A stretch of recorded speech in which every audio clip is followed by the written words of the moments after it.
Hello and welcome to Good Games Spawn Point, the show for gamers by gamers. I'm Hex. I'm Bajo. And I am Darren. Coming up on the show, we'll pew-pew our way through a very abstract shooter called Lovely Planet. Pew pew pew pew.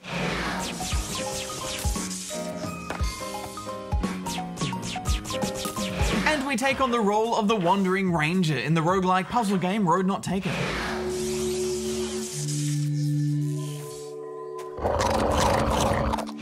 Did you know The Road Not Taken is also a poem by the famous poet Robert Frost?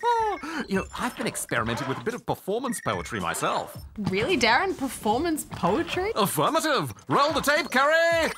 I'm going down to Noob Town. Noob's no friend to me. He lives beneath my contempt, for he fails to see the way to win, and so I grin. For that's no way to be. A noob will never get the best of me. Oh, thank you. Well, what do you think? Wow, Darren, that was really artistic. Yeah, very creative, Darren. In fact, I think that was so good you probably don't need to do any more poetry ever again. But hey, isn't it time for your question of the week? Oh, affirmative, Bajo. Rev up that grey matter, spawnlings. It's time for Darren's challenge! This week, I'm asking you, who is the voice of Mario? Hint, we've had him on the show.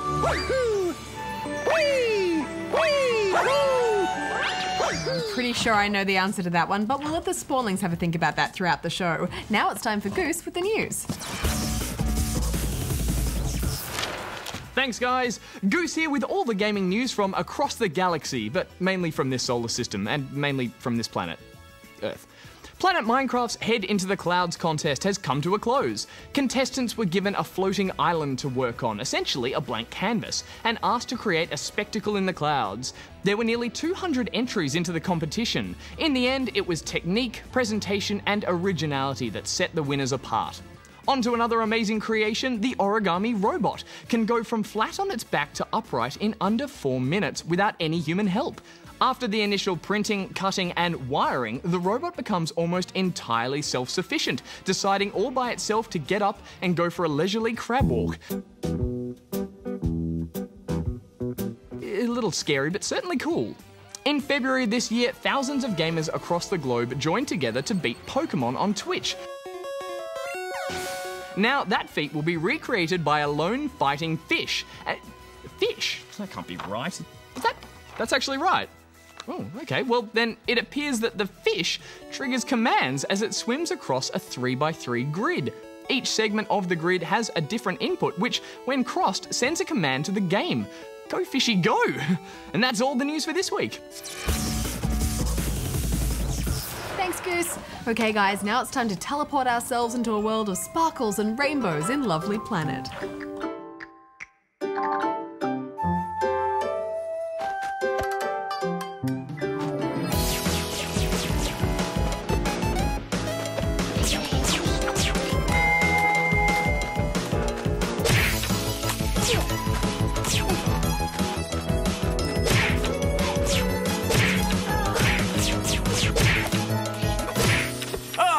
Guys, I did not expect this game to be so difficult. It suckered me in with its sunshine and cuteness, but then it forced me to restart over and over and over again for the tiniest of mistakes.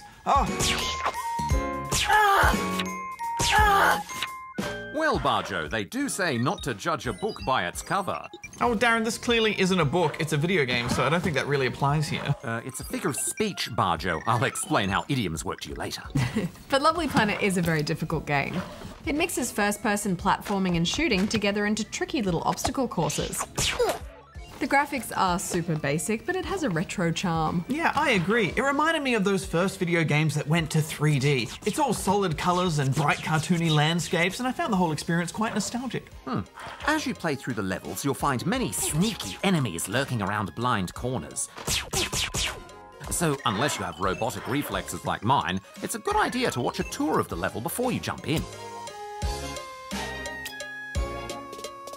Good advice, Darren. The enemies did surprise me from time to time, but it's the innocent objects that threw me the most. Oh, that red jelly looks inviting. I wonder what it does. Oh, I see. Game over, try again. I think the platforming sections in first-person shooters are always a bit fiddly. It's just hard to judge where you're going to jump to. But especially in this game, because you arrive at these bits where if you shoot the platform the enemy is standing on, the platform disappears and you have to restart. Oh, it was so hard. Yeah, there's a real trial and error vibe about this game, isn't there? You kind of just have to play around with everything and see what happens. What was up with those apples? I know what you mean, Bajo. This game has flying apples. Flying apples that somehow kill you when they hit the ground, even if you're nowhere near them. If the apples don't want to splatter, they shouldn't launch themselves into the air. It's all very illogical. Well, maybe the game's just trying to be a little bit quirky. Illogical! Illogical! All right, calm down, Darren. You are right, though. This game doesn't make much sense. But I found once I got used to its style, I really enjoyed perfecting each course and getting the fastest clear time I could. Yeah, it's a little bit like an FPS take on Trials Evolution. You'll have to restart many times, but at least you'll do a little bit better each time. So, what are you giving it, Bajo? Well, I think this game is at its best when you're stringing tricky shots together, but I wasn't completely sold on the platforming, so I'm going to give it 6. I liked the concept, but it just didn't hold me for very long, so I'm giving it 6.5. Right, now it's time for me to go and report on the Darren Report. Oh, okay. Bye, Darren. Off I go! I do enjoy his reports. Yeah, me too.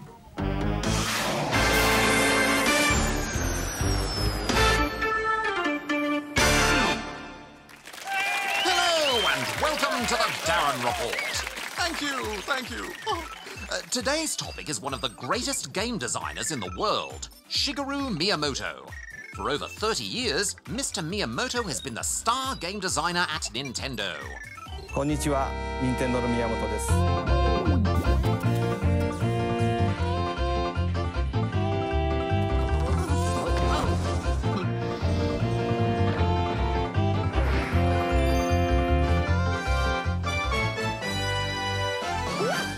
Originally hired as a designer, his first game design task came in 1980, when Nintendo gave him the freedom to make up a completely new type of game.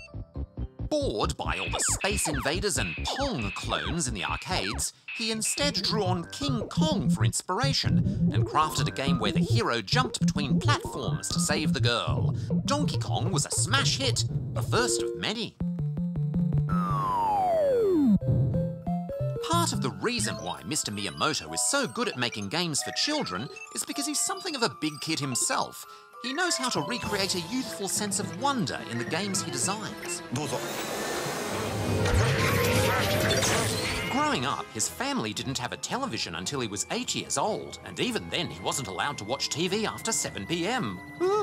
So because of this, he spent his time learning to draw and created paper puppet shows with elaborate stories. As a youngster, he would love to go exploring in the woods, finding lakes and caves he didn't know existed, daring himself to explore inside. Oh, once he climbed so far up a tree, he couldn't get down. Experiences like these inspired him to hide secrets everywhere, to fill games like The Legend of Zelda with a real sense of danger and mystery, to make his games feel like real adventures where anything could happen.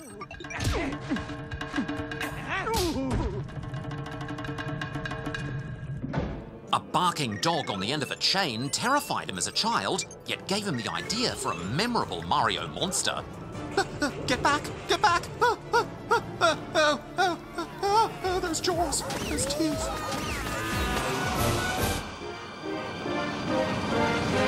It was Mr. Miyamoto's love of gardening that inspired him to create Pikmin. Working with soil and plants, it was easy to imagine little aliens frolicking at the bottom of the garden. Likewise, it was for his love of music that he made software to turn the Nintendo Wii into a miniature orchestra! Please welcome gaming legend, Shigeru Miyamoto.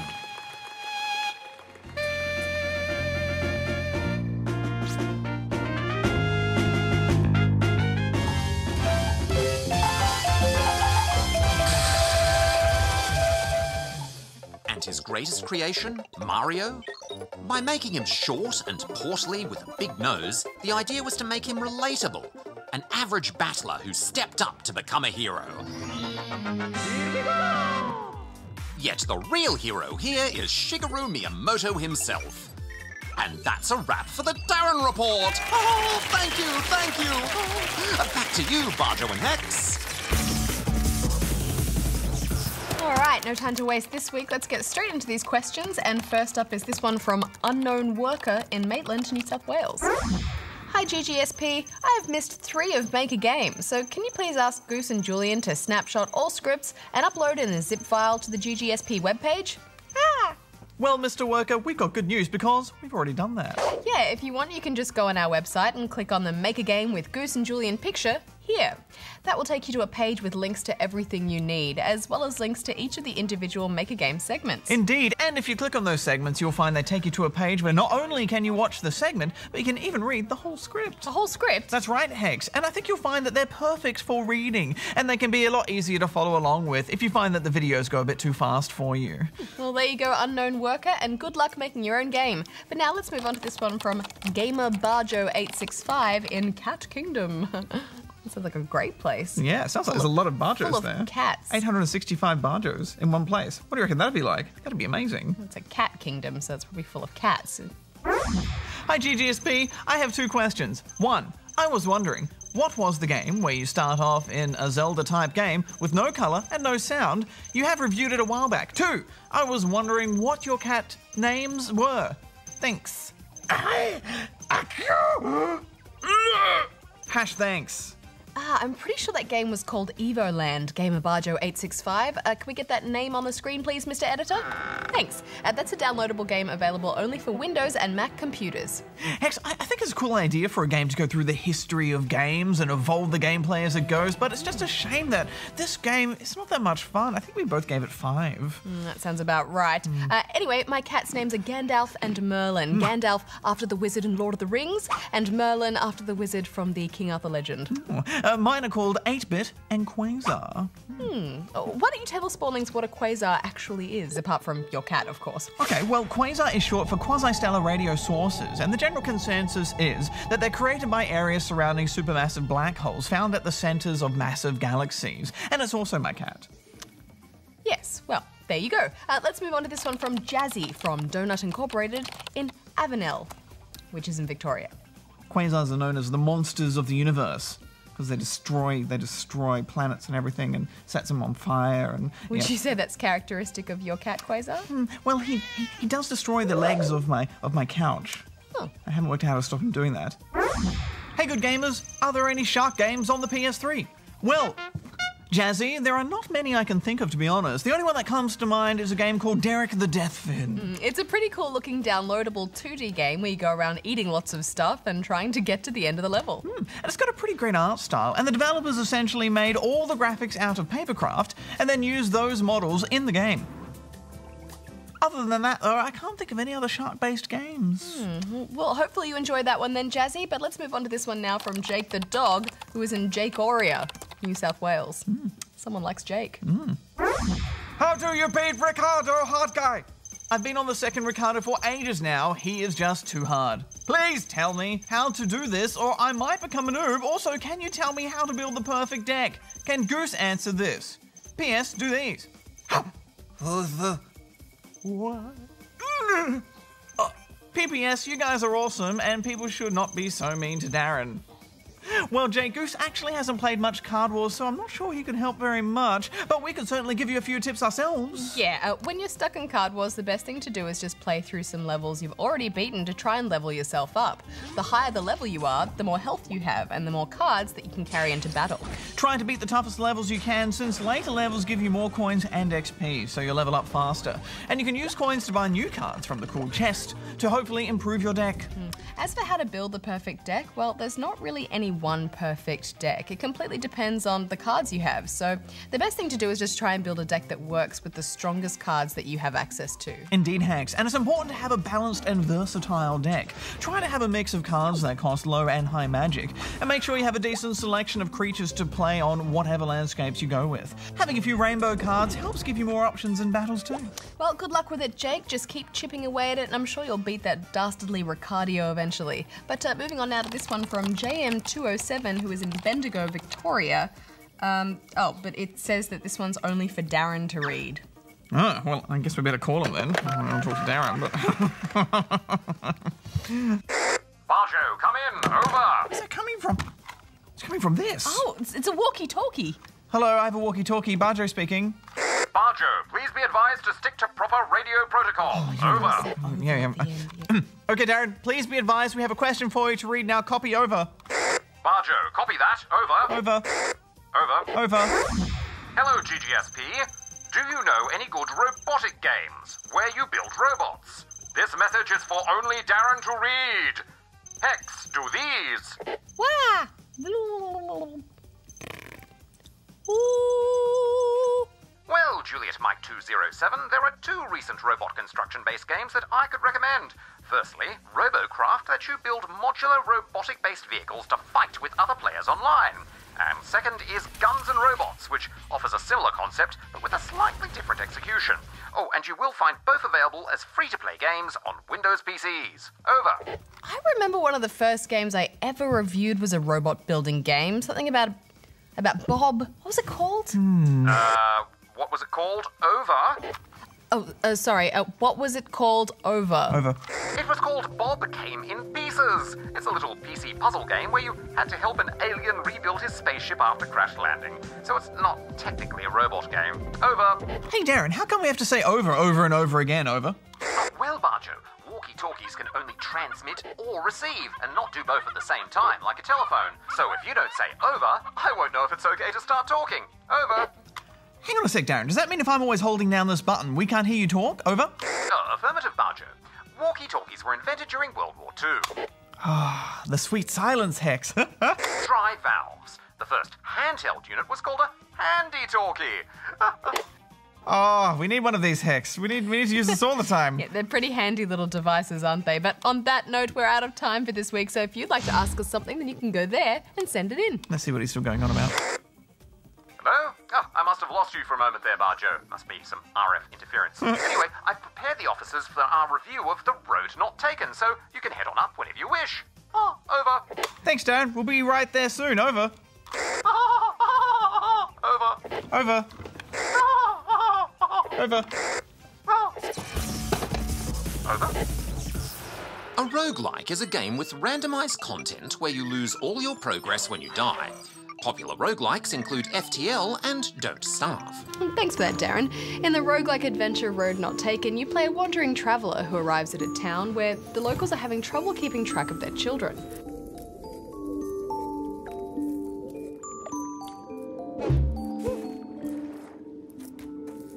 He looks a little bit like a Jawa, don't you think? Oh, you mean from Star Wars? Yeah. Yeah, he does a bit. That's uncanny. Yeah. Anyway, you agree to set out into the dangerous wilds to bring the lost children safely home to their families. To help you do this, you're armed with a mystical staff that allows you to levitate objects to move them around. But if you do this for too long, you'll tire out very quickly. Run out of energy and it's game over. The solution? Throw everything!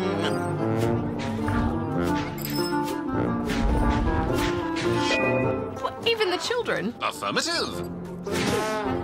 Don't worry, they don't mind. Throwing objects and children uses far less energy and is a far more efficient way of solving each puzzle. Venturing out into the world requires moving through each area on a grid. In order to retrieve the children and return them to their mothers, you'll have to do some crafty moving and throwing of objects to avoid running out of energy. Yes, and when you safely return the first group of children, you are greeted with gratitude and celebration. But it's not long before more children are lost, and the woods have become more dangerous.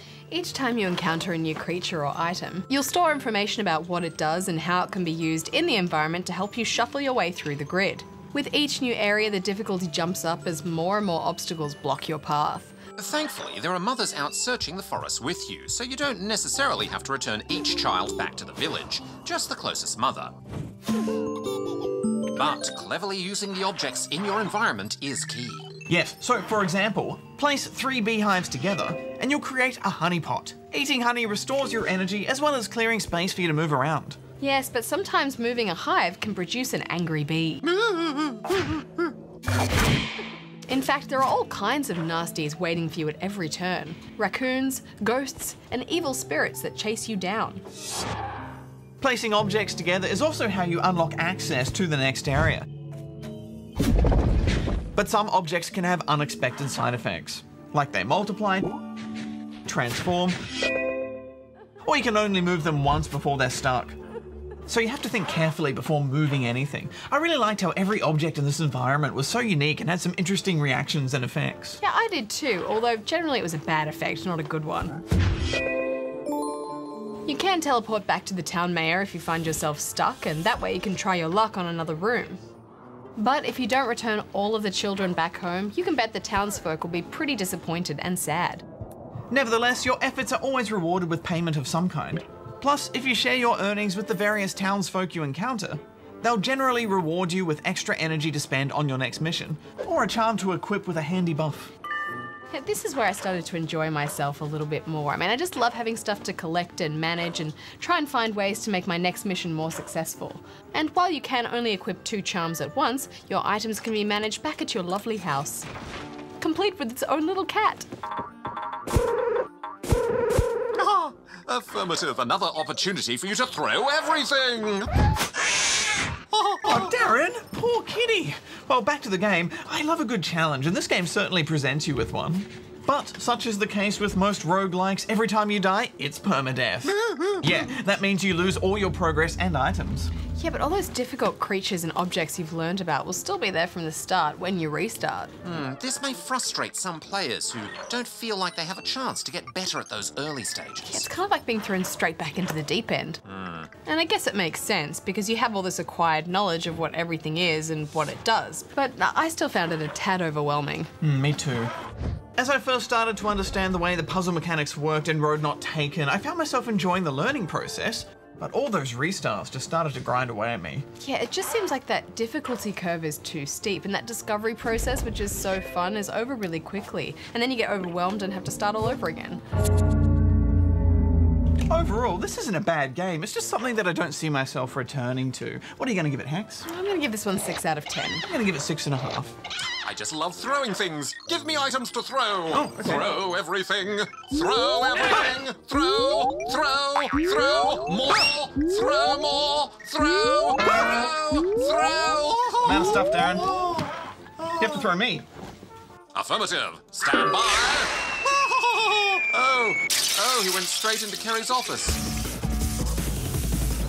Oh, Kerry was not happy about that, you guys. Oh, you did get some sick air, though. Well, Spawnlings, that's all the time we have for this week. Yes, and you know what that means? It's time for me to give the answer to my challenge. Oh, earlier I asked you who provides the voice of Mario. The answer is Charles Martinet. Hello to all my friends, the Spawnlings. It's me, Mario. Woohoo! Charles is an American voice actor and has been the voice of Mario since 1990. Woohoo! He also voices other Nintendo characters such as Luigi, Wario, and Waluigi, to name a few. Well, thanks for that, Darren. Next week on the show, we check out a game with no tutorial, no score, and no time limit in Hohokum.